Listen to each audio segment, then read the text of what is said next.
Aunty వాళ్ళ ఇంటికి వెళ్ళా, తెలిసిన ఆంటీ వాళ్ళ ఇంటికి వెళ్తే వాళ్ళ ఇంట్లో ఇట్లానే మెహందీ చెట్టు ఉంది. నాకు మెహందీ చెట్టు కావాలనిపించింది. ఇవి మరి బ్లాక్ ఇంకా ఎండిపోయింది అనమాట. అందులో ఇంకా మంచిగా ఉంటాయి. ఎన్ని సీడ్స్ ఉన్నాయి, నేను ఒక కాయని ఇట్లా తుంచా, ఎన్ని సీడ్స్ ఉన్నాయి చూడు దీంట్లో. ఆ సీడ్స్ అన్ని వేస్తే ఒక ప్లాంట్ రాదు, ఒక్కొక్క సీడ్ నుంచి ఒకటి ఫ్రీగా ఉన్నది తీసుకోవాలి మనం. పెద్దగా అయిన తర్వాత తీసేసేయాలి. ఇప్పుడు కొన్ని రోజులు అలా పెరిగింది మెహందీ చెట్టు.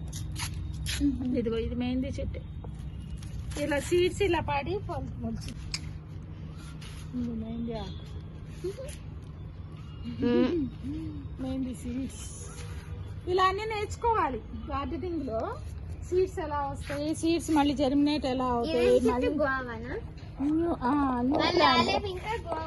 ఇప్పుడు కాదు కదా సీజన్. ఎట్లా చేయాలనా? ఇవి మేలే కాదు, ఎట్లా చేయాలంటే ఇవి మేలే కాదు, ఎట్లా చేయాలంటే పిస్టిల్ కూడా ఉన్న ఫ్లవర్ తీసుకొని చేయాలి. ఫీమేల్ అంటే ఎట్లా తెలుసు మనకి? గ్రీన్ కలర్ పిస్టిల్ ఉంటుంది కదా, మీకు తెలుసు కదా ఫ్లవర్ లో. ఏదా అది ఇదే మళ్ళీ ఇది మేలా? ఇవి దాచి పెట్టుకుంటావా, వేస్తావా, మళ్ళీ అన్ని రాలిపోతుంది. చాలా ఏంటి 10 minutes తీస్తున్నావా?